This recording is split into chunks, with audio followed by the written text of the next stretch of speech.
Hello friends, welcome back to NRI Samay, live from Los Angeles. This is Srikanth, your today's host, and wherever you are around the world, a very warm good morning, good afternoon, good evening. And every week we try to bring in incredible people who are change makers, who are innovators, who have excelled in their own fields. And this week is no exception, my friends. We have Sujata Sahu, who's right now live with us from Delhi. And as the Sunday Guardian has been saying, spread across a vast mountainous terrain measuring 60,000 square feet, Ladakh houses 963 schools, 93% of which are rural, and majority remain isolated for 6 months in a year. This, in addition to lack of communication, training, exposure, and sheer remoteness of the terrain, makes education in rural Ladakh a struggle.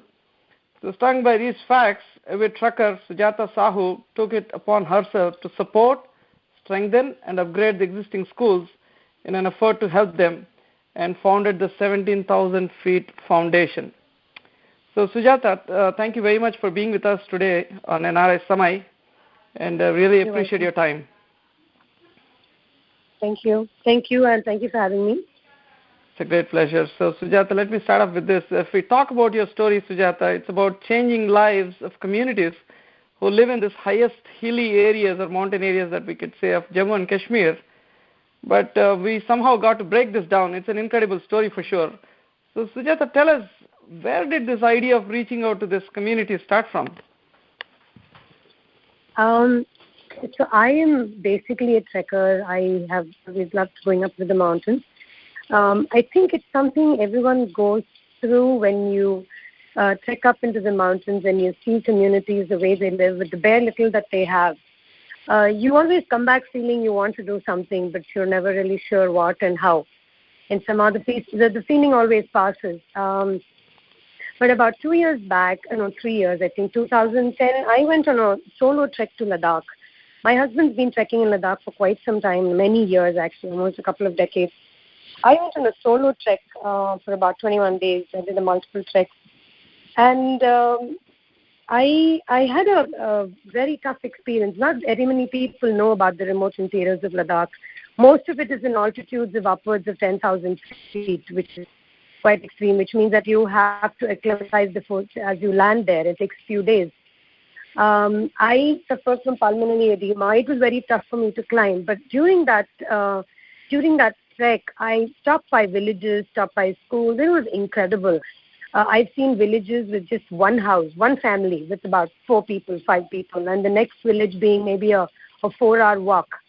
Mind you, I'm talking about villages to which no roads go through. Most of these villages don't have electricity. They don't have any kind of communication whatsoever. No mobiles work there. And I saw schools. I saw tiny little schools struggling to survive. I've seen schools with 5 children. I've seen schools with just 1 child. And it blew my mind. I didn't know how people survived. And I think the fact that I myself went through a hard time on my solo trek made it all the more real how people really survive. Their difficulties, it was difficult to imagine. When we come back to our nice civilized life and we wonder we have so much, and think of living where people are cut off from civilization for 5 to 6 months of the year. Ladakh goes through temperatures of minus 35 degrees, minus 40, minus 45 in some places. I've seen children go to schools in minus 17 degrees Celsius, not Fahrenheit. So I came away wanting to do something. This time the call was quite high, and there were flash floods that happened in Ladakh in just a couple of months after I came back from my trek. And it almost seemed like there was, I don't know if you're aware, 2010 August, there were flash floods and many lives were lost. Ladakh was ravaged by them, and this came just 2 months post my trek, and I felt it was just a calling. I have to get up and do something. So that's how it started. Where did your interest for trekking start from? Is that from your husband, or you basically? No. I have done during college days. That was in the Sahyadris. Not much, but I also lived in the U.S. for a long time, and I funnily speaking, I haven't been trekking I think a good 15, 20 years, I didn't trek much when I had my kids, but in the past 8 years, I've trekked quite a bit, 8 to 9 years. Trekked in Uttarakhand, trekked in Ladakh. So, yes, every time I go there, it is a community which is so far away. Most people don't know about Ladakh. A lot of people come in to, say, the city of Leh, which seems a city like any other. It has cars, it has roads, it has internet, it has paintball, and, but you step out of the city of Leh, you go into the remote villages, and that's when the reality hits you, how far away things are. Right. To give you an idea, so people and teachers and families have to stock up for the winter. So in these little villages with one house, 5 homes, there are no shops, there are no basic amenities, maybe there's not even a medical facility. And before the winter sets in, people have to make that trip to the nearest city to buy supplies for 5 to 6 months. And it's incredible. Yeah, so go ahead. You're really incredible. Definitely, I'm able to get a sense when I'm talking to you. I was recently watching this movie, Lakshya, the Hrithik Roshan's movie. Is that a depiction of Leh and Ladakh? What do you think, Sujata? I was just wondering. Kargil, I think. Yeah, it was based on the Kargil War, if I'm not mistaken. I'm not a big movie goer, so please don't quote me on that. But so if you have watched the Three Idiots movie, have you watched the Three Idiots movie? Yeah, I watched it. The Three Idiots movies, yeah. So you see, there's a depiction of the Leh Ladakh area, but interestingly, there has only been they have focused on one small area of Ladakh. Okay, it is called the Pangong Tso Lake. All right, and they have depicted that. So what they have shown is the prettier, very beautiful side of Ladakh. Ladakh is incredibly beautiful. If you're thinking of in a place which is surrounded by just mountains, you can walk for hours and not see a thing, not even greenery. You can walk for hours, and the silence is incredible. It's a joy for filmmakers because there's no ambient sound. There are beautiful lakes. So the Three Idiots movies depicted this lake, and they showed one small school in there. But that was just one out of the 970-odd schools. And it blew my mind when we did the research before we started. We did the research on how many schools there were. The average school strength in the Ladakh region is 25 students. Wow. 25 to 30. Mind you, 30 students ranging from nursery to grade 8. And a school with 25 students would have about 7 to 8 teachers, because you have to teach 8th grade math, 8th grade science, and you also have to have teachers who can teach pre-primary. And it is very tough for them to survive. A lot of the teachers don't lack proper training. It's a system struggling to survive. Right, very true. And Sujata, where are you originally from? So I am a South Indian married to an Odia. So my husband, his name is Sujata Sahu. I roped him in onto doing this as well. So he's actually more of a Ladakhophile than I am. We both very fond of the mountains. So he has been trekking in this region for 25, 30 years, and he knows the region very well. I am a far more new entrant.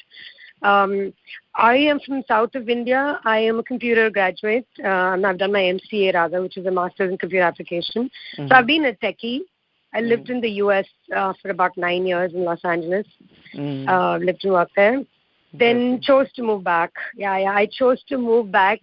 Actually, I have to say this one thing. When you have lived outside for many years, and when you come back to your home country, the reality of the amount of work that needs to be done, it really hits you.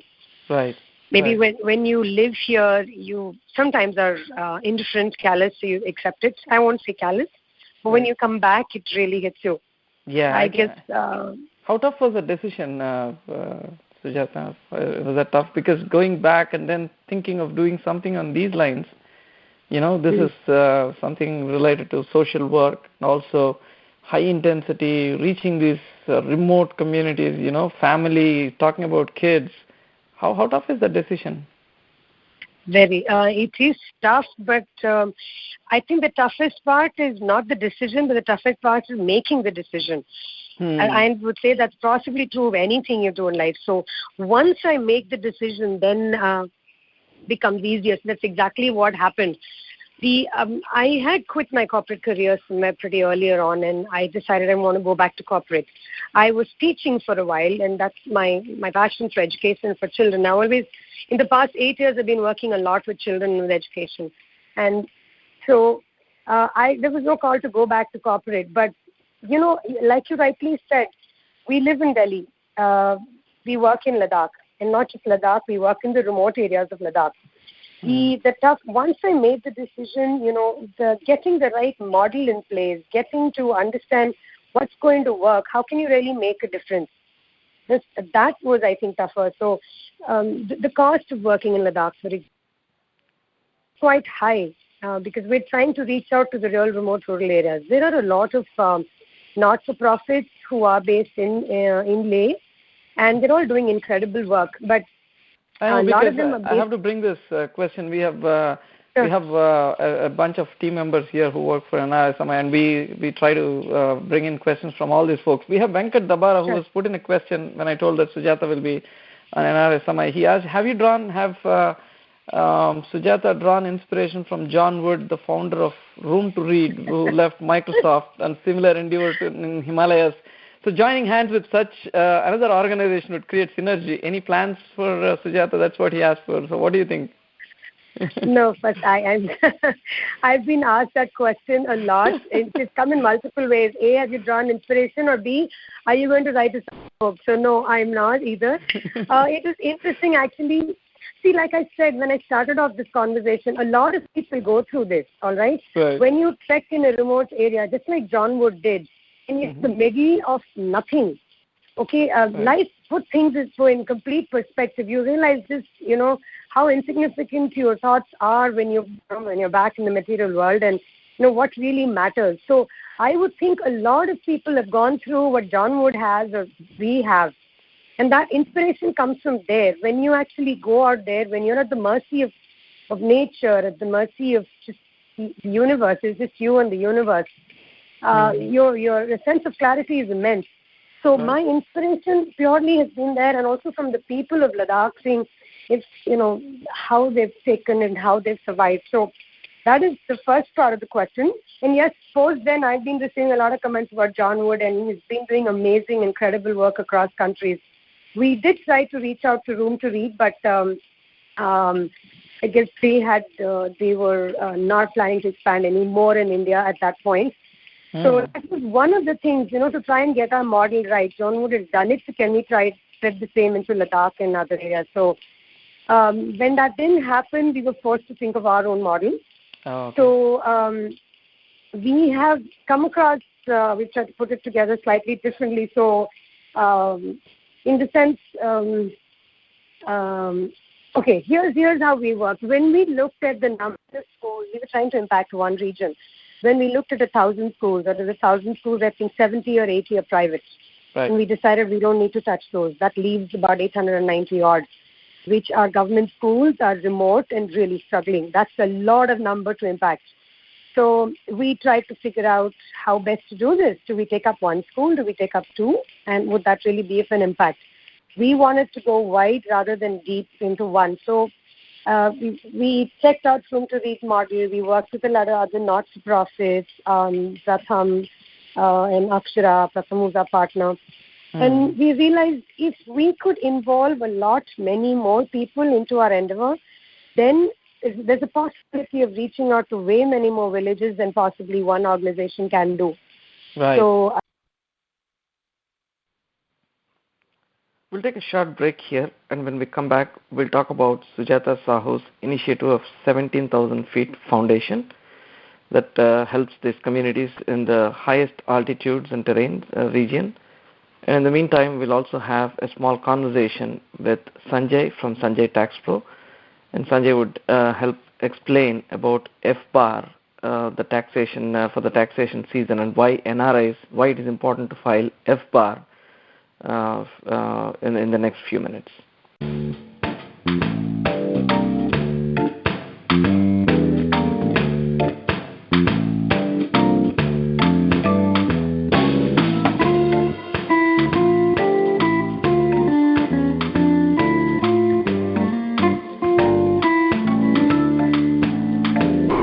friends, we have Sanjay from Sanjay Tax Pro, and Sanjay is an IRS enrolled agent and a mountainous CPA.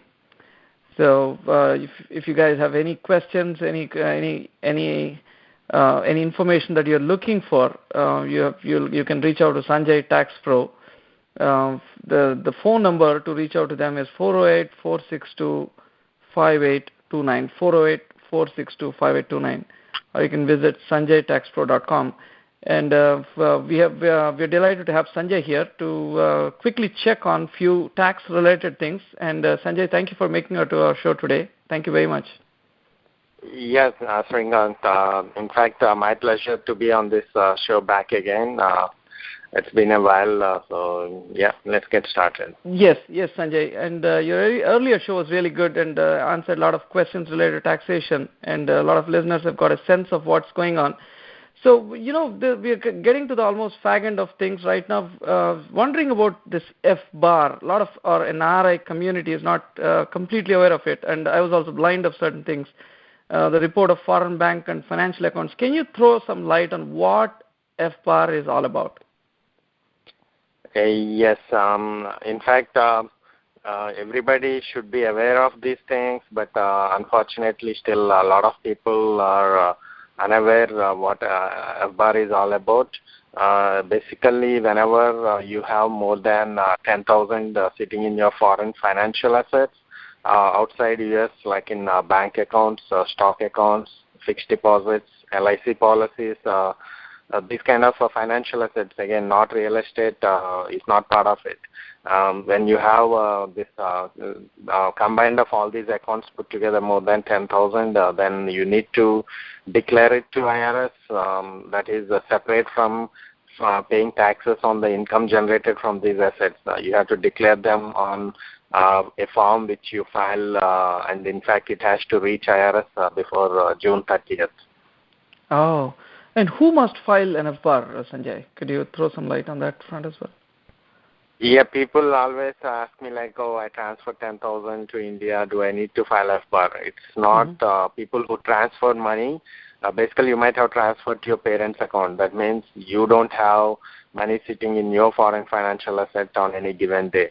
It's basically if your combined balance of all your foreign financial assets add up to 10,000 either for you or your spouse, then you have to file a F-bar, whoever between the two who has the requirement. If both have, then both might have to file a separate F-bar or a single F-bar depending on the situation.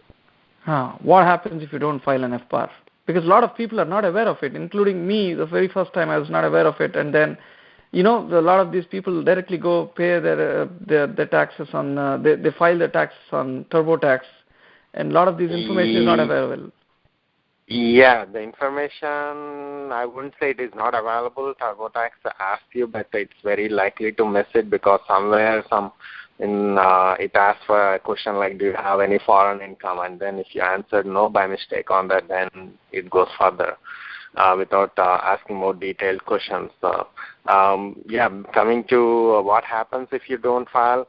If you already paid taxes on your foreign income but you forgot to file, you can file as soon as possible a delinquent F-bar, which is absolutely fine. But if you are not showing foreign income and not filing F-bar, then the implications are very severe. The penalties are depending on whether IRS finds it or you voluntarily disclose it. The penalties depends. It can be anywhere from 12.5% of the maximum value of your assets if you voluntarily declare to anywhere like almost 50 to 75% of the assets sitting in the account if IRS finds out. What are the timelines, Sanjay? Timelines in terms of filing the delinquent ones? Yes. Yeah, that means first we'll have to file these F-bars or declare these F-bars by a certain time. And also if you could tell us a little bit on delinquent, if somebody is filing the delinquent F-bars, when do they have to do it? Yeah, like I said, if you have to file a timely F-bar, that is the F-bar has to reach IRS before June 30th of the year. That is now this month end we are due for 2012. So if you had foreign financial assets sitting in your account anytime in the year last year, then you have to file by June 30th. But let's say you included all your income for the past few years, but you haven't filed your FBARs. There is no specific deadline, but you rather file them as soon as possible. All right. So Sanjay, thank you very much, and we'll check back with all the tax-related questions, comments, or anybody who's sending us messages about this. We'll keep in touch with you, and we'll loop back with you with any further questions. Thank you for being on our show today, Sanjay.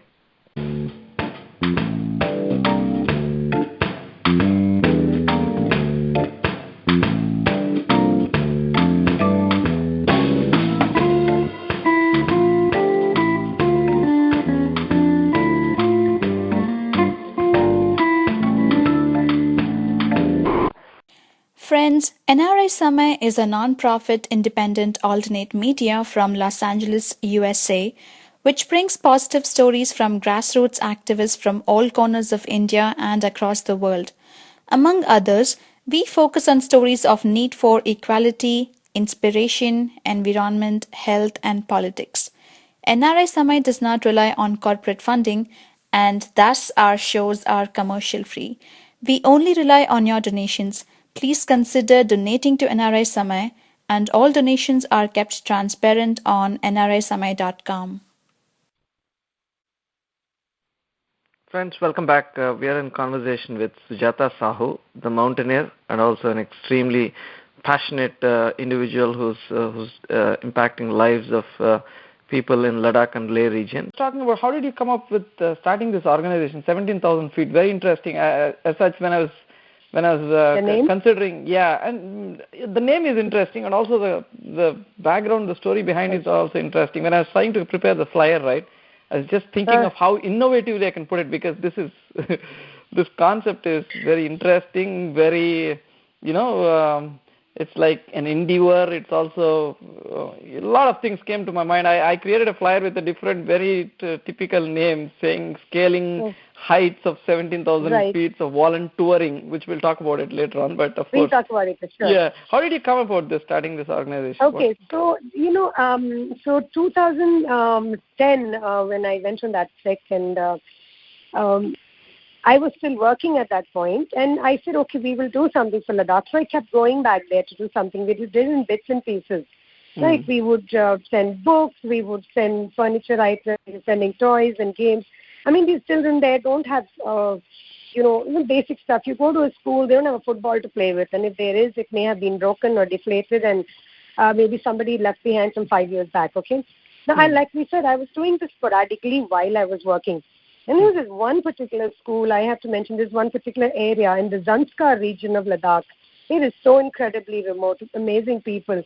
So the Zanskar region, at that point, to reach there is a 2-day trek. Now, how that works is, and I'm telling you this because this kind of gave way to the 17,000 feet.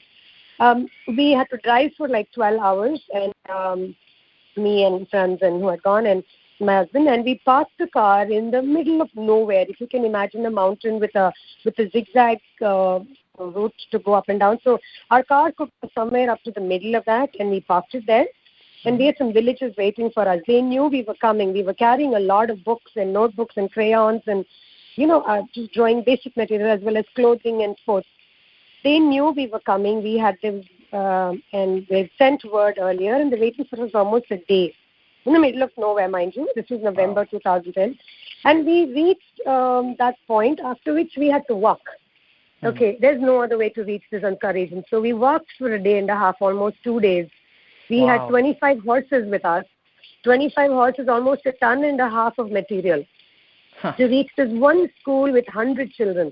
Mind you, when I say I'm talking about tiny schools, this school with 100 kids is huge. Wow. And 25 horses filled with so much, and with each step we took, it just became more incredibly real that there's a village beyond this. There were villages waiting for us. They had carried their kettles. They had carried little glasses to make chai for us. They had carried butter, which you can carry butter by hand because it is all, so cold.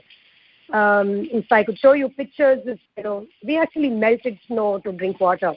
Wow. And and we went there, and there was a school of 100 kids. They were expecting our arrival, the entire village, and these 100 children, they were lining the mountain area, just waiting for us.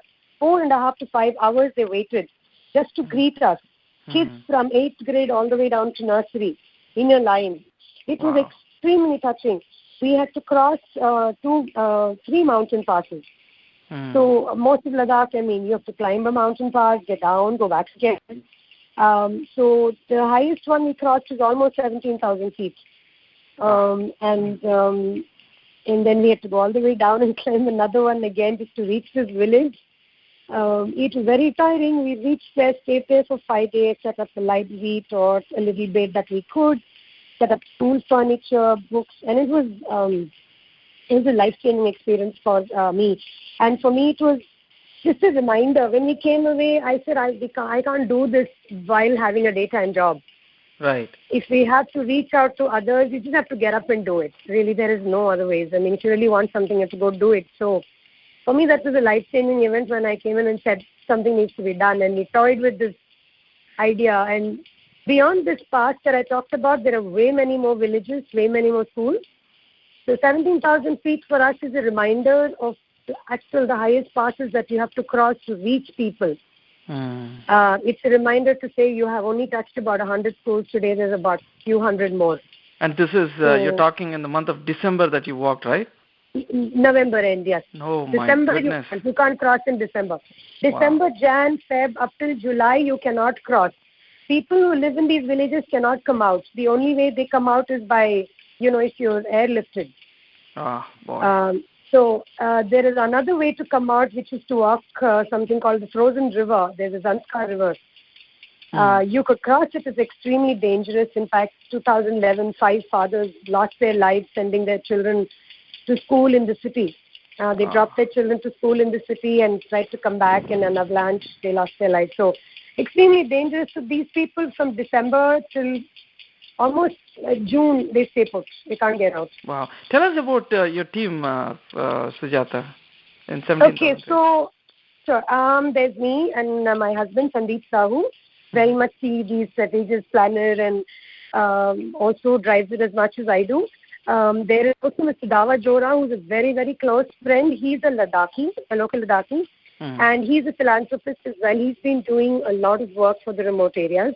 So we're the 3 directors on board, and we have a staff of very young, Ladakhi youth, and that is our strength really, because we can get volunteers to come in and do a lot of work, but they're temporary. We need to uplift what's happening there. So we have a team of some 5 full-time employees whose, I would say the enviable job they have of going from school to school, village to village, and conducting our programs, setting up libraries, reading to the kids, conducting science workshops, art workshops, and taking volunteers, and they're the strength. And besides which, I have a very, very small skeleton team here in Delhi.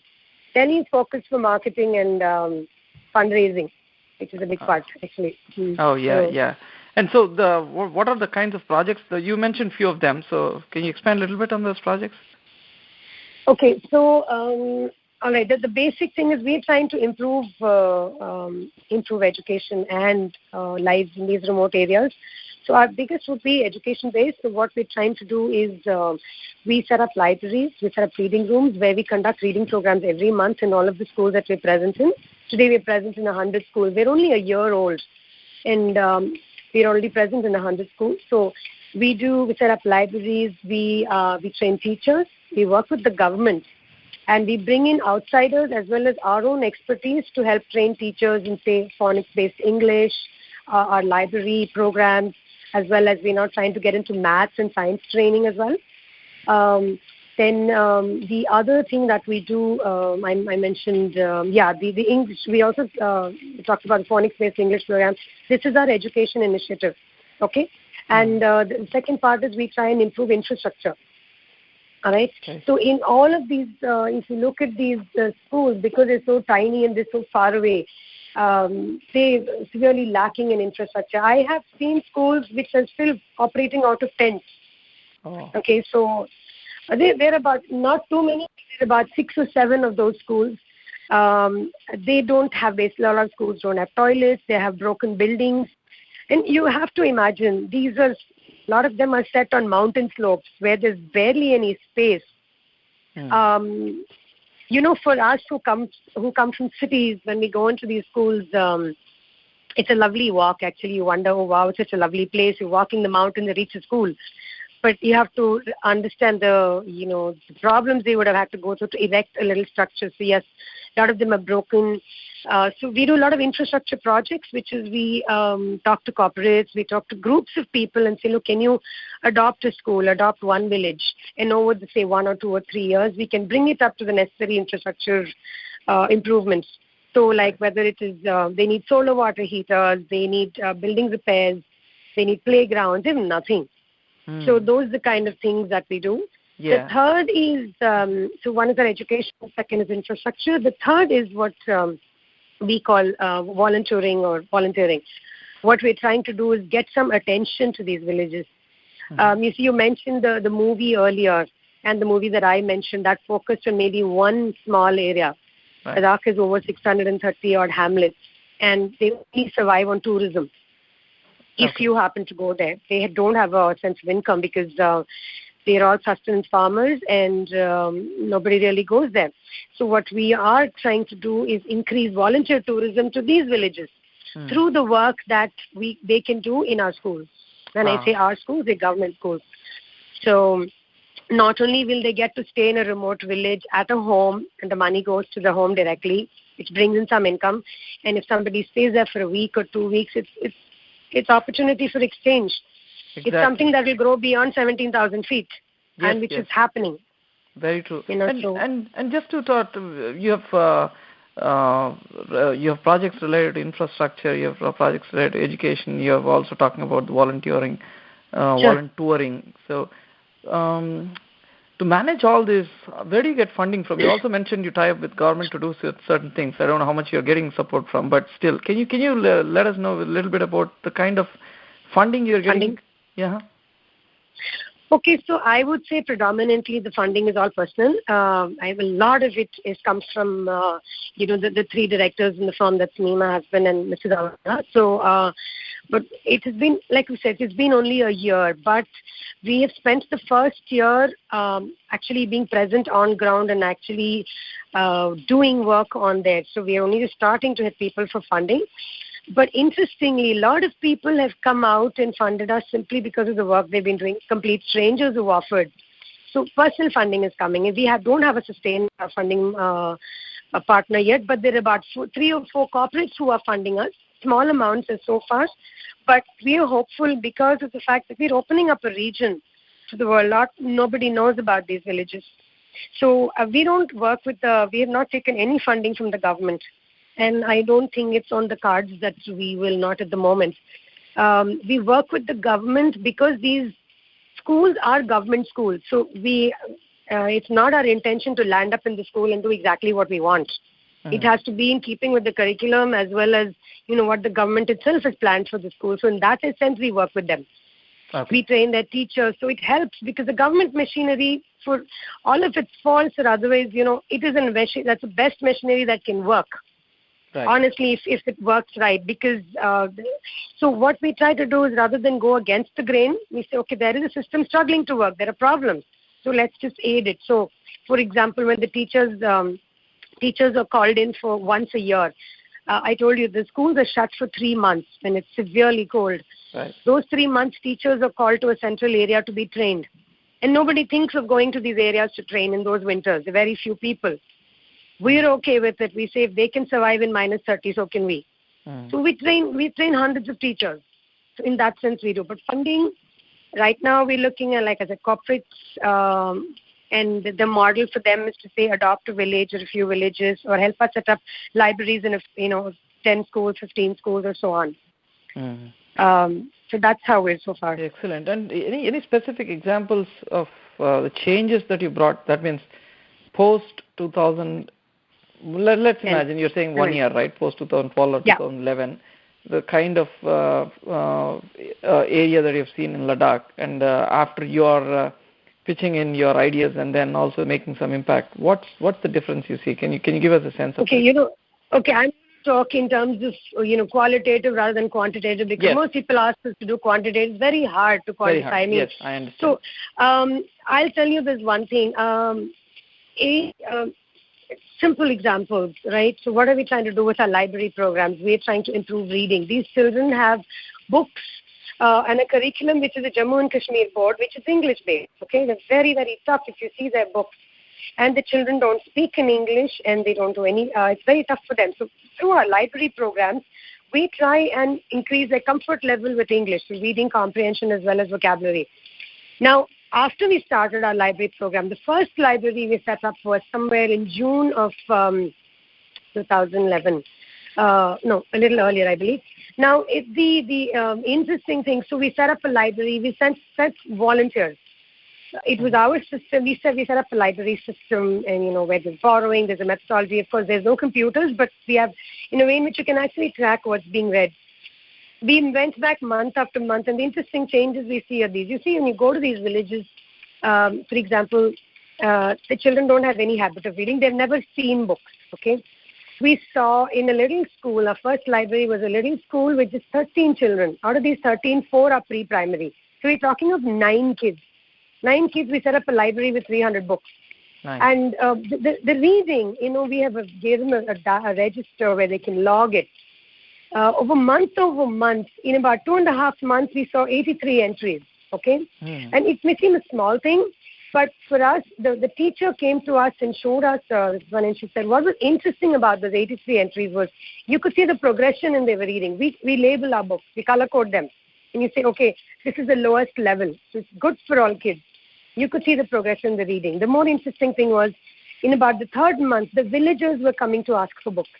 A lot of the villagers are probably uneducated, but there are some who are not. But there's absolutely nothing that goes on in those villages. So villagers were coming to the little village school and saying, I know you have a library, can I borrow?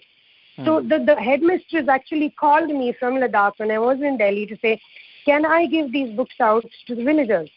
And I said, yes, please do. That is the whole idea. We want to involve the whole villages. And they kept the record. They very proudly keep their records.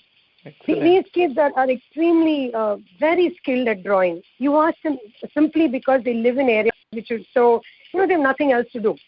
And if you see their sketches, it's the mountains, it's the yak, a river, and maybe a monastery.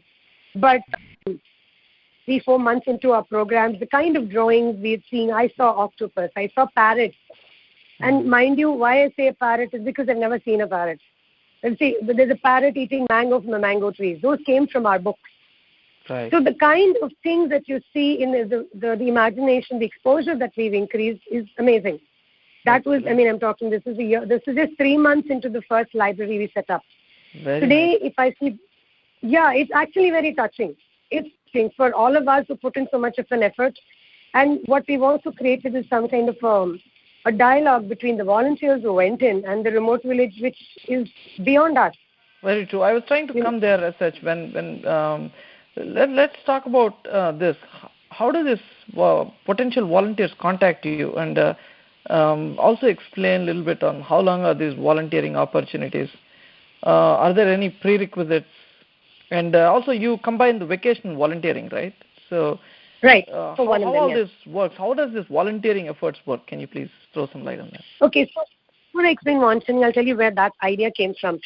You see, we in our treks in Ladakh, we've always seen a lot of Westerners, a lot of Europeans who would come to Ladakh and stay in these remote villages. And because the villages are so desperate for education, they really are desperate, they would catch a hold of these trekkers and say, can you stay for a few days? Just teach our kids, just talk to them in English, read their books, because we can't help them. They are desperate for education. It's probably a situation you won't find in many other, slums or rural areas. But coming from the hilly area, this is predominant. Now, so they would catch hold of these guys and say, you stay here. And a lot of these Westerners did. even if they weren't from English-speaking countries. But and at that point, when I used to do my treks, I used to always feel bad that, we Indians are very well equipped to do it. Why aren't we doing it? Number one. Number two, it's very sporadic. It's not structured. It's happening in maybe one village, maybe 5, or there are a total of about 20 to 30 trekking routes. So it's probably happening in those. What about the remaining 600 odd hamlets? So right. that thought has always been in the back of my head, that there has to be a structure and a method to this madness. And that's where this volunteering came up. So how we are doing it is, we think, that's where we say, outsiders and people like you and others can be our force multipliers. How we work it is as follows. We're trying to encourage volunteering in India. It's not, I know I've lived in the US myself, and it's very accepted concept. But in India, it's still catching on. Not very many people are open to the idea of volunteering. How it works, and we've kept a very basic, simple program. And we say, fine, you coming to Ladakh, you want to see Ladakh, but don't just be a tourist. We'll give you an opportunity to be a tourist, all right? And combine your vacation with an opportunity to do some good, a little bit good. Right. So our very simple, basic 10 days, and again, a 10-day, this thing is, we tell you, you go to a village, you combine it with maybe 2 days of tourism. Because in Ladakh, there are about 3 or 4 things to do if you're just a tourist and not a trekker. Okay. You can go see a couple of villages, a couple of lakes, and a monastery, and you're pretty much done. But if I told you could go to a village and spend 5 days there and actually teach, but then again, what can you teach in 5 days? You're not going to make a difference. So this is where we actually conceptualized and built curriculum. Mm-hmm. While we can't say, you can't really teach maths and science in those 5 days, but you can conduct workshops. You can give these children a little bit of insight into what else there is available. Give them some exposure.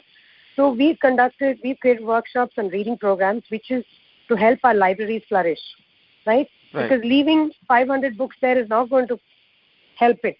They may not pick up the book. So we send volunteers to say for 5 days, this is a reading program, these are the activities, this is how you build a nice, open, active, fun library, and this is how you encourage the teacher.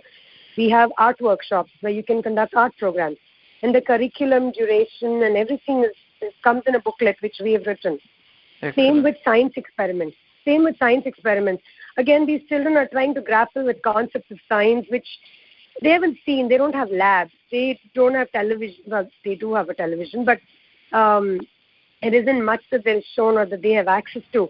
So you and me, we've gone through our basic education, maybe graduation and so on. We can conduct simple science experiments for kids, and if we make it easy, we show you videos, we train the volunteer, and say, here you can conduct these experiments because they're tied up to their curriculum.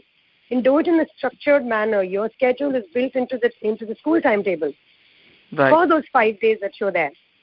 Right. And what that does is opens the child's eye, and the children are so hungry for exposure. They're so hungry for interaction.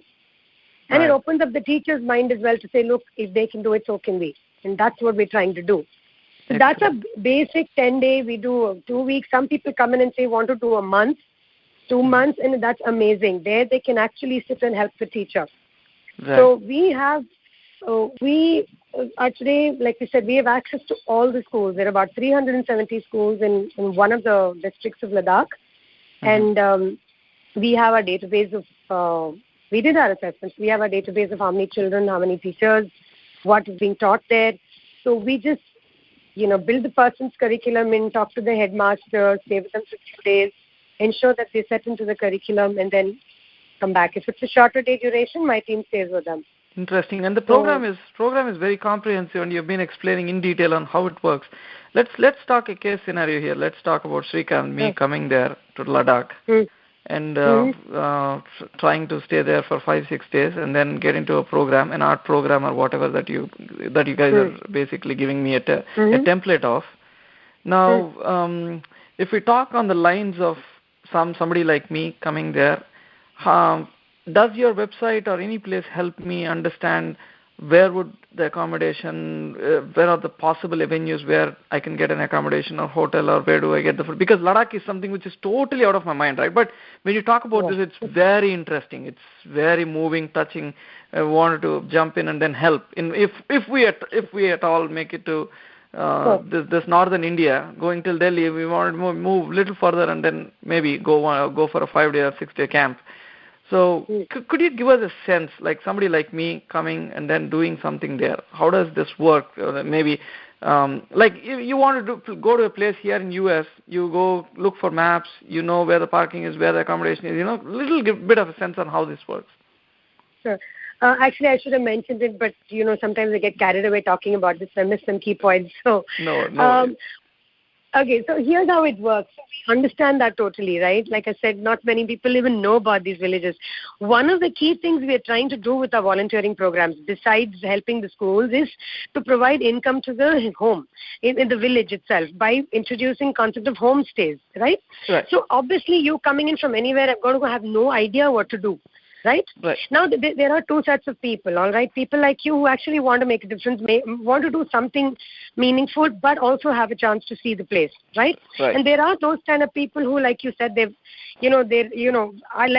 trek. I just pick up a map and I look at it and I say, okay, I want to go here. Let me just hike it and figure my own way out. There are two kinds of people, right? A majority, I would say, are the kinds who have absolutely no idea. So we arrange everything for them. So our website, as well as when you talk to us, talks about we try and understand where you're coming from. Have you ever lived in a remote village where there is no electricity, no phone? There's just miles and miles of stark nothingness. All right? We really caution you on that. Look, can you take the emptiness for a few days? It's amazingly beautiful. Okay? Starting from there to what is... we actually look at your resume, can you even do this, all right? And we say, can you go there and teach? Will you become, our reading programs are mandatory if you go to our schools.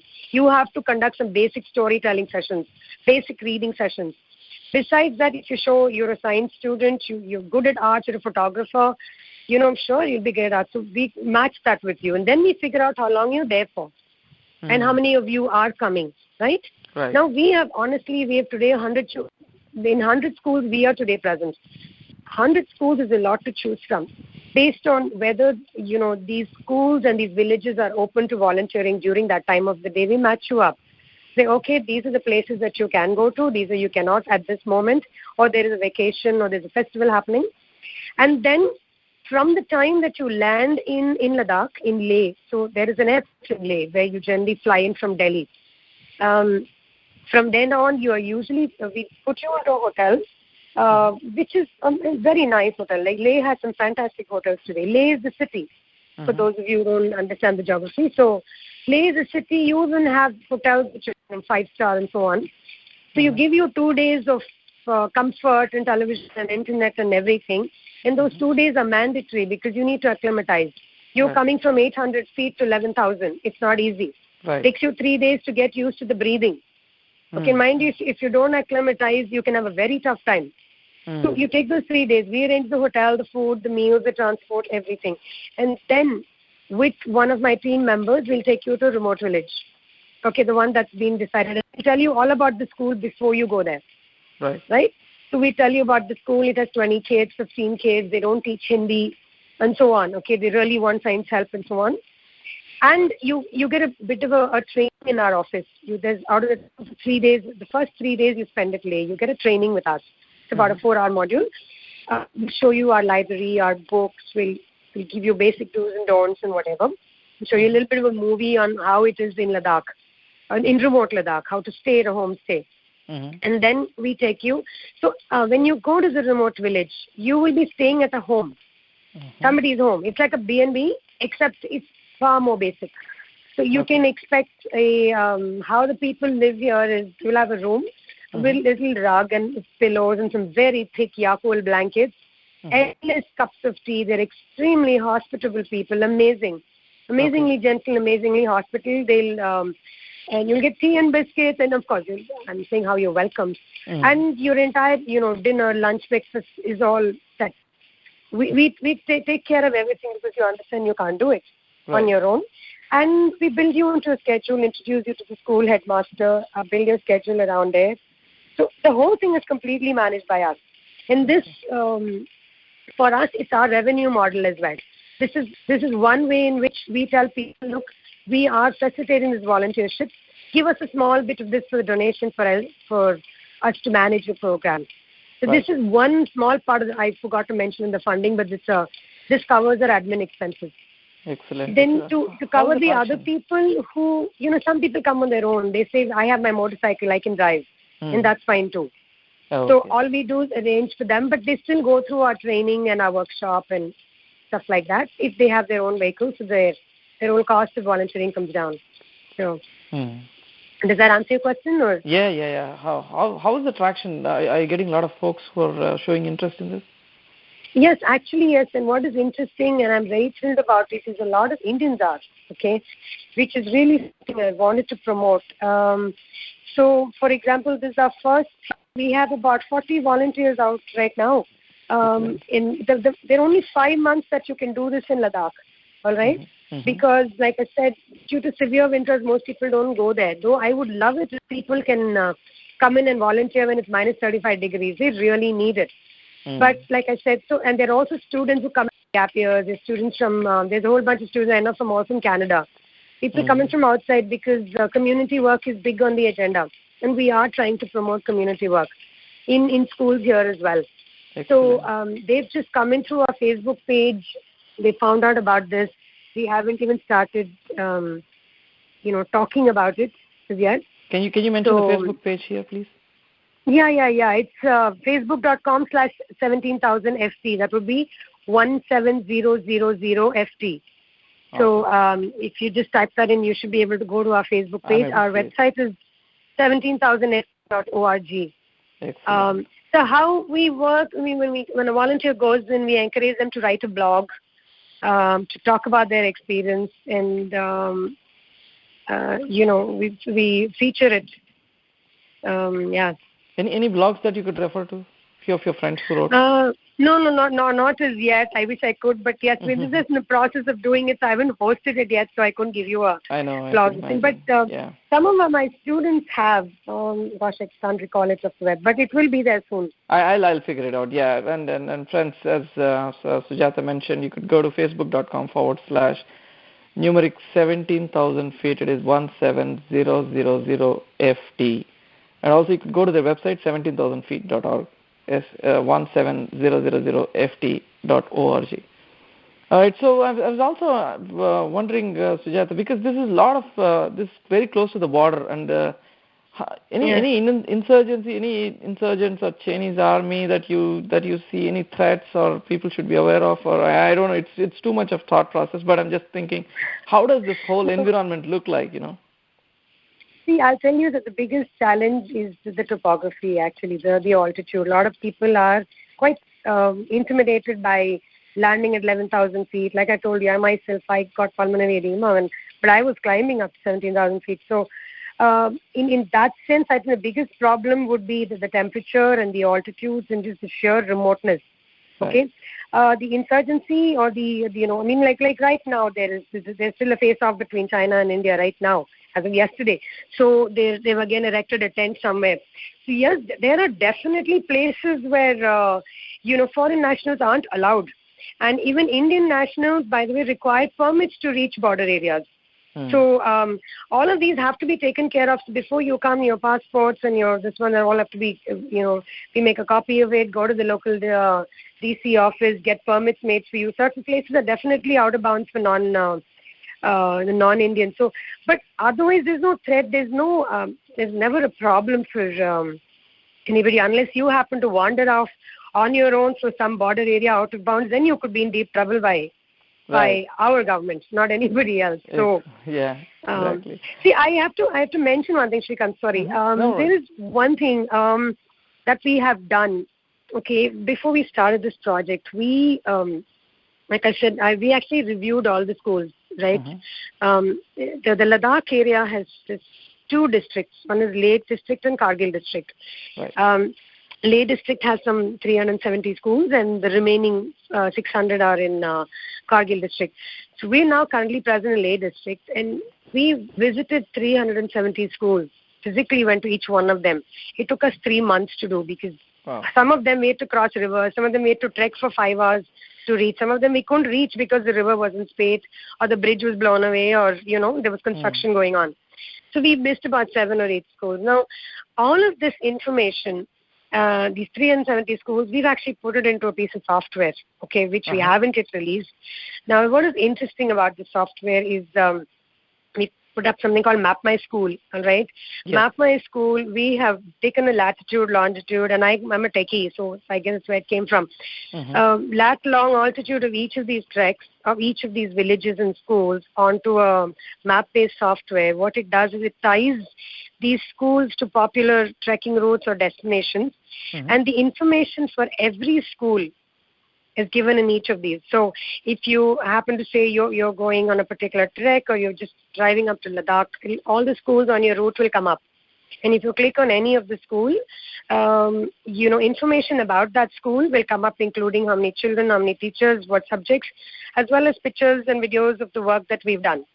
As well as if you happen to have gone there and done some volunteering work, we feature your work there as well. So we haven't been able to release it because of border issues. Because, we approached Google for help with the geo-mapping, all of it, but that wasn't forthcoming. So we just went and did it on our own. So I think that's cleared now, so we should be out with it pretty soon.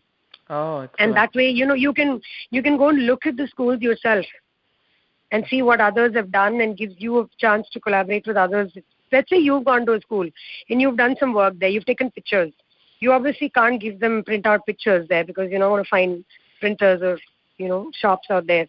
So you could just post on the wall for the school saying, I was there, I did a wonderful workshop, and if anybody is going there, contact me, I'll email you the pictures, just take it back.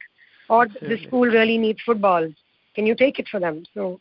Right. Can you send these pictures to nrisamay@gmail.com? That'll be interesting. When we post this interview on YouTube, I really want to post all these pictures so that people will get a sense of what they're listening to. That would be interesting, Sujata. Yeah, absolutely. I'll send you pictures of some remote schools that'll absolutely take your breath away. Just by the sheer beauty as well as sheer remoteness. You'll wonder how people have lived there for centuries. Excellent. Yeah, I'd be happy to. Excellent. So, friends, Sujata Sahu, founding member of 17,000 Foundation, right here. So, please do write us to nrisamay@gmail.com. You need more information about this program. And also, Sujata, it's wonderful talking about this amazing initiative. And also, it sounds very interesting, very intriguing, and also, I know it's amazing. That's all I can talk about. So, thank you very much for making it to our show today. Thank you so much. Thank you for having me, and for all of those who would like to come to India or Ladakh or want to make a difference. You can help out, really. Just help me spread the word, and if you would love to come and volunteer, that'll be great too. Absolutely. Thank you so much. And also, if you could really talk about on a final note, what are all the various avenues where all these volunteers, people who wish to contact you, can write to or reach out to you guys? How do they do that? The email addresses are there, but feel free to write to me. We're a pretty small organization still, so just write to me directly, sujata.sahu at 17,000ft.org. My email address is there on the website as well. If you want to help, contribute, we just work in a few hundred schools, so you can actually even help collect things. And if it works out that there's enough for a lot of schools, we'd be happy to take those as well. So, but yeah, I think the biggest thing would be spreading the word. And Nabikon. Hello? Yes. Interesting. Yeah, sorry. And any leads here of people who are aware of these programs who can answer questions? Anybody in US? I'm trying to set that up. I have a lot of people there. It's on my to-do list. So, because yes, I do need. There's a lot of us Indians out there. There's so many people who I know want to help and reach out. So as of now, no, I'm hoping in the next 3 to 4 months that will happen to catch the next year. Before the end of this year, that should happen. Excellent. So I'm planning to have maybe in the East Coast and the West Coast to have 2 people. That's something I'm working on. Excellent. So friends, imagine this, 17,000 feet, 3 mountain passes, minus 20 degrees temperature, 25 horses, 1,500 kilograms of school furniture, and 100 eager, smiling children. This is exactly the depiction that I read on the website.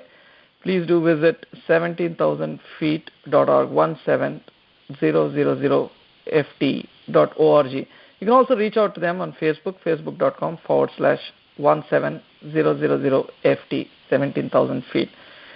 So that was Sujata live with us from Delhi, and as you've heard, this wonderful initiative, 17,000 feet initiative is something they're working on schools in remote Ladakh, which remains cut off from the civilization for almost 6 months of a year due to harsh winters, and there are some incredibly remote schools in the harshest of terrains with extremely dedicated teachers and also sometimes a very handful of children.